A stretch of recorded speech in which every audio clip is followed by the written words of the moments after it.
we hold back, note any objections you have, and give voice to them, to be sure. But I think we're going to find a reason for it in the end. Okay, so those are some of the major themes that we're going to encounter. The quest after God, this critical, pivotal piece on free will, and then sort of the consequences of the path that we choose for ourselves: sin, punishment, penitence, and redemption. Before I leave that, again, any questions about that? Anything that's not clear, or anything you would add to this? Could you explain, like, I've heard purgatory, but is there a simple way to explain, like, Pope's view of purgatory? Yeah, sort of colloquially, it's often been referred to as heaven's waiting room. But it's waiting room with a purpose.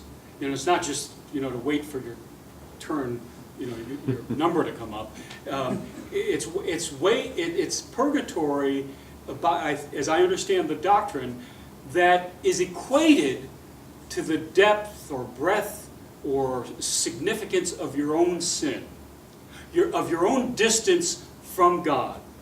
And therefore, depending on that depth or that breadth, your time in purgatory, it will be calibrated according to that.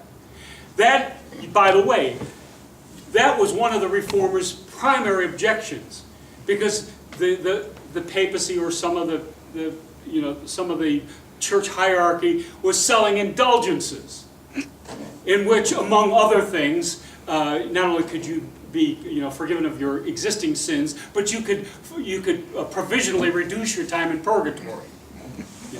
Or you could reduce the time in purgatory of your mother, your father, somebody who had preceded you in death. So, but putting those things aside, that whole idea that very few of us are worthy of moving from our earthly existence directly into paradise. And therefore, God, in God's mercy, has provided for this bridge between the two. I think that's the way Okay. Now, one of the peculiarities, we'll quickly get used to this, but at the very outset it seems peculiar, is that Dante, after he encounters those three beasts and he's continuously pressured down, deeper into the dark woods. And as I said, he doesn't know at that point where, in fact, he's going, but he's being pressured by these beasts toward the gate of hell. And so, as he's making that movement, all of a sudden he sees something in the woods, and it looks like the shape of a human being. And he cries out and he says, "Pity me, pity me, I'm lost." And who does that turn out to be? It turns out to be the Roman poet Virgil. Now, again, this is even in the Middle Ages, or maybe especially in the Middle Ages, but even now, that's a surprising choice to guide a Christian along a path of redemption, a pagan. And it raised eyebrows in the Middle Ages, and I think it still does. But there's actually good reason. First of all, we go back to Dante's own biography. He's a poet. He's a classically trained poet. So Virgil would have been sort of at the pinnacle of his poetic world. And in Italy of that time, Virgil would have been regarded as the preeminent Roman poet. Now, he died just, I think, around 20 BC. Could have been a little later than that, but just before the time of Christ. So, Virgil wrote his poems. He wrote a very famous poem called the Aeneid, which is another connection to Dante, because the Aeneid describes a journey by the poem's hero into the underworld, into Hades. And so I would never say that Dante, copied or plagiarized Virgil, but it's another one of those connections as to why he should choose Virgil to be his guide, or in writing the poem. The other thing is that Virgil had this reputation, not only as this, this very accomplished poet, but also as a person of great wisdom and great calm. Thought and saw things in the world with great clarity. So unusually gifted, I guess is a good way to say it. And so we get this image here. Here's Dante, his arms up in alarm. Here are the three beasts that have been accompanying Dante and have pushed him to this point. And here is this figure, which again, I apologize, you can't see it that clearly. But in this image, it almost looks like an Old Testament prophet. Or even a rendering of God, the white hair and white beard, wrapped in a robe. But it is, in fact, Virgil. And Virgil has been, this is not an accidental encounter. Virgil has been sent up out of hell to meet Dante at the request of a woman named Beatrice. Okay? Now I can't tonight, I don't want to get into the history of Beatrice, but she plays a very, very important role in Dante's actual life and in this poem. Beatrice resides in the poem in paradise. And she, of course, knew Dante when she was alive.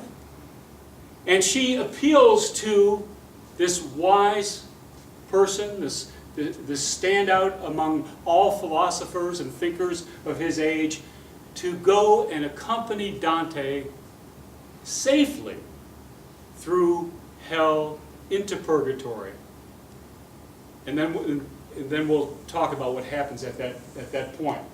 So that's how this comes about. And so that's one image of Virgil. I just wanted to show you a couple of things. Here's another image. Dante's always depicted in red.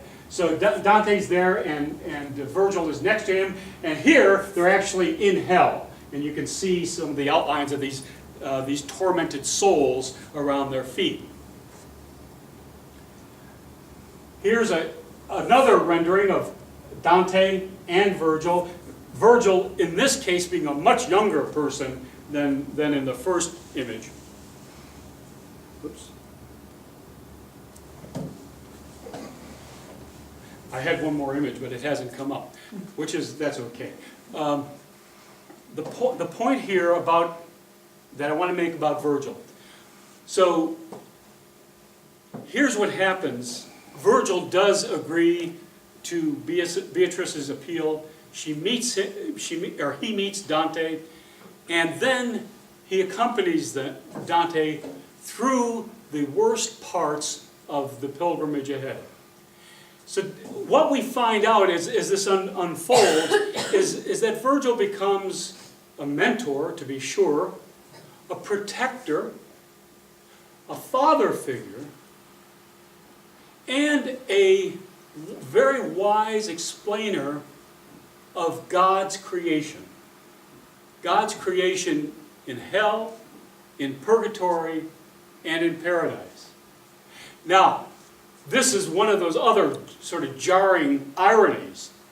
Here is a pagan who has been enlisted by a representative of what Dante would have regarded as the Christian God, a pagan explaining the totality of God's existence and all that God has created to Dante. It's an unusual choice of a mentor. We might well have expected a Christian angel. We might have expected maybe one of the evangelists. We might have expected even Jesus Christ himself. But no, for reasons I think that will become apparent as we get deeper into the poem, Virgil is the choice of this guy. here's the last twist. Virgil is dead. Virgil is what in the poem is called a shade, a spirit. Virgil resides in hell. Why? And we encounter another one of these theological convictions of the Middle Ages, and perhaps today, that pagans who lived before the time of Christ could not be redeemed, could never enter paradise, because Christ had not yet interceded, or they were not alive, so that Christ would intercede on their behalf. It's a curious idea, but again, once we, next week, get into the first rings of hell, this will be amplified and explained in much greater detail. I want to close by getting to the gate of hell. Okay? So, we find here that finally Dante and Virgil, they've been actually now Virgil is leading Dante, because Virgil knows that there's no shortcut for Dante. He must take this path. Up here, by the way, you can barely see it, is an outline of one of the beasts, just sort of lowering over the scene to make sure that these two, in fact, enter this gate. Okay?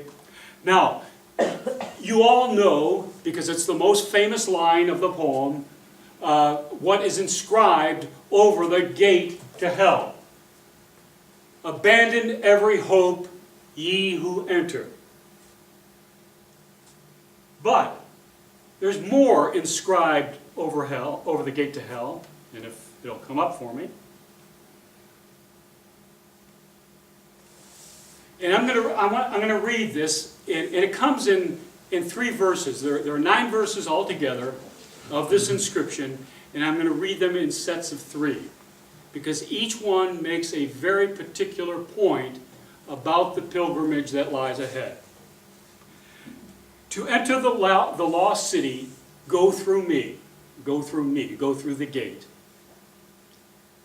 Through me, you go to meet a suffering unceasing and eternal. You will be with people who, through me, lost everything. So this first triplet describes the nature of hell. The lost city, that doesn't come as a surprise to us. I think we would all accept that. This second verse, though, is critical. Through me, you go to meet a suffering that is unceasing and eternal.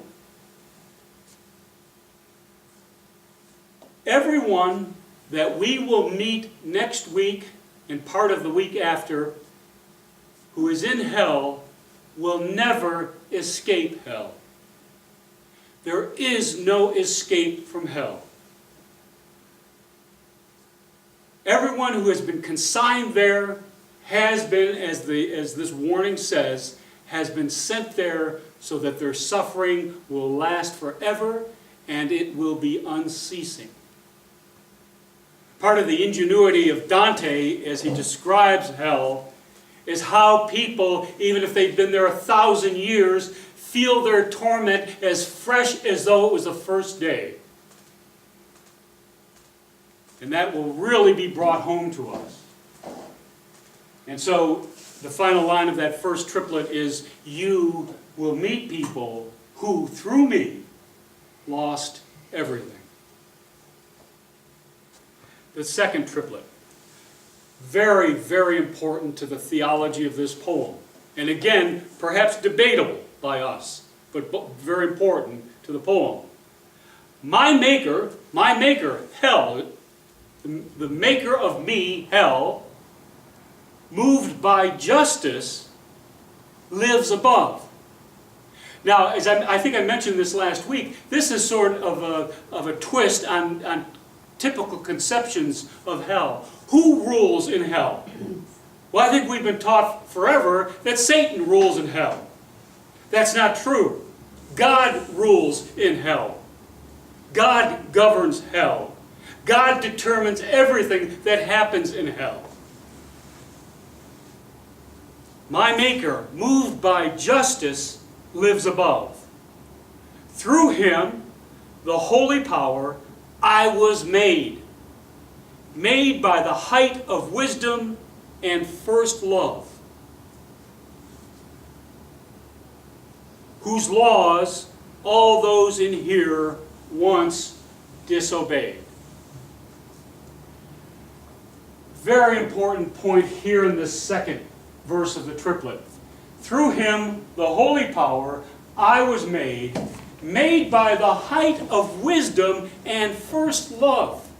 In other words, hell, the statement that hell is in fact communicating to us is that I am an expression of God's love.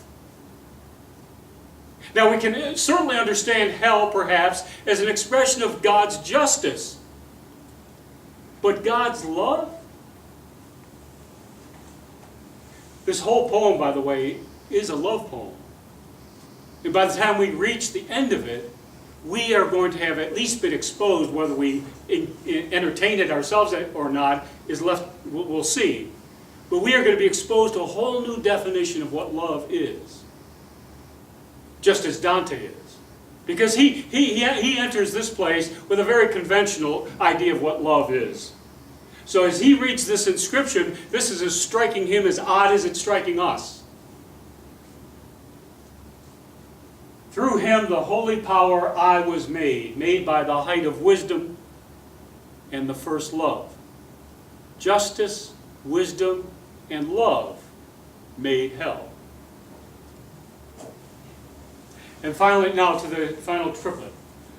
From now on, every day feels like your last forever. Let that be your greatest fear. In other words, everyone who is in fact living is not the word to call it, existing in hell, they feel like they're at their last day on their deathbed. Every single day in hell, they feel that same dread, that same terror of their last day. Another one of the punishments of hell. Your future, anyone who enters, your future now is to regret the past. Why? Forget your hopes. They were what brought you here.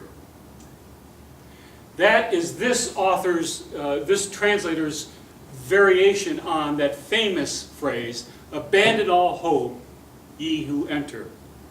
He translates this, forget your hopes. They were what brought you here. In other words, he's offering an interpretation that is in a sense a little unfair because he knows what's coming ahead in the poem. And the poem is going to say, hope, of course, in St. Paul's words, is one of the great Christian virtues. But in the classical world, hope could also be ambition, desire, lust, human plans, devoid of any divine influence whatsoever. Those things, if that is what constitutes your hope, that's what brought you to this gate. It's a very emphatic way to open, in fact, the gate to hell. By describing, in the first triplet, it describes, in a general sense that I think we all recognize, what the nature of hell is. Then in the second, it moves to talk about God, who is the author and the architect of hell. And then finally, it comes back to the personal level. This is why you're here. Make no mistake about it. Okay, so, right on time. I am going, we have a couple of minutes left. I don't want to go any further than this. I wanted to take us to the gate. And then, as I said in my course outline, next week we will start the downward descent step by step. You will encounter, Virgil will be, as he is to Dante, a wonderful guide to the topography and the residents and the surroundings, the environment of hell. Because, as I said, that's where he himself lives. That's where he himself has been consigned. But I can't emphasize enough the artistry with which we are going to be presented both theological concepts, but also a great drama of a pilgrimage of faith. And by the way, let me make this point. Because in classical literature, like the literature that Virgil wrote, heroes are heroes. You know, they're the people, the man or the woman of boundless courage. And they go sailing into any jeopardy without fear. That is not Dante.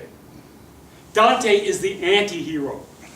Dante regularly, as Virgil is holding his hand, swoons, faints, hesitates, retreats, and he has to be coaxed along, pushed, reprimanded.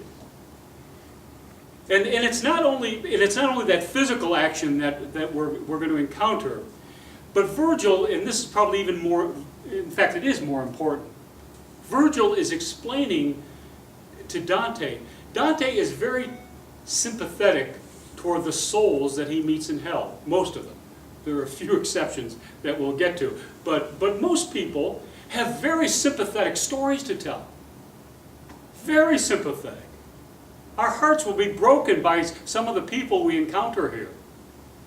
And Virgil has to keep reminding Dante, don't be taken in by this. If you continue to be taken in by the arguments of an individual, you will never see the big picture. You will never come to that place that you claim you want to be, which is in the presence of God. So as we go forward, I've given you a little teaser for next week. We're going to encounter both physical representations that are fascinating in themselves, but we're also going to learn, again, a great deal about Dante's conception of what a pilgrimage of faith actually is. Okay? Any questions, comments? Just a quick question. So when the poem starts, where's Dante? Dante is in that dark wood. So he's not in hell yet? He's not in hell yet. And he's not in purgatory? He's not, no. Okay. Yeah, in fact, next week, there's always been these great artistic renderings of the 9 circles of hell. And I'm going to start off by going in detail through one of these architectures, because it'll tell us a lot. Yeah, hell is this declining cone that moves ever deeper and narrower, all until it reaches the center of the earth. Okay, which is, I think, sort of traditionally where we always thought hell was, in the center of the earth. Purgatory, on the other hand, when we get to that, is not inward. It is a cone on the surface of the earth and moving up toward the heavens. Okay? And then paradise is beyond time and space. And we're gonna actually travel through all these things. It's really fascinating.